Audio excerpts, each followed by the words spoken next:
நாமத்தை புரட்சி தலைவி அம்மா, புரட்சி தமிழர் ஐயா எடப்பாடியார் வழி நின்று, புரட்சி தலைவர் எம்ஜிஆர் அவர்களுடைய திருநாமத்தை புரட்சி தமிழர் ஐயா எடப்பாடியார் வழி நின்று நாம் கட்டி காக்கிற ஒரு மகத்தான வாய்ப்பை மக்கள் நமக்கு வழங்க இருக்கிறார்கள். தங்க தாம்பூல தட்டிலே வைத்து தமிழ்நாட்டு மக்கள் நமக்கு வழங்க இருக்கின்றார்கள். ஆகவே தொண்டர்கள் உற்சாகத்தோடு, புதிய நம்பிக்கையோடு நாம் தேர்தல் களத்திலே பார்த்தோம். மக்கள் ஆரவாரத்தோடு, மகிழ்ச்சியோடு, ஒரு புதிய நம்பிக்கையோடு நம்மை வரவேற்றிருக்கிறார். களத்திலே யார் வேண்டுமானாலும் ஜனநாயகத்திலே அவர்களுக்கு கிடைத்திருக்கிற ஜனநாயகத்தினுடைய உரிமை களத்திலே நிற்கலாம்.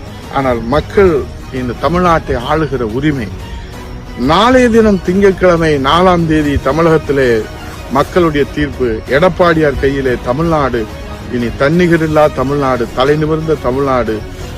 புரட்சி தமிழர் ஐயா எடப்பாடியார் முதலமைச்சரை அமர்த்துகிற அந்த மகத்தான தீர்ப்பை நம்பிக்கையோடு நாம் வரவேற்போம். நன்றி, வணக்கம்.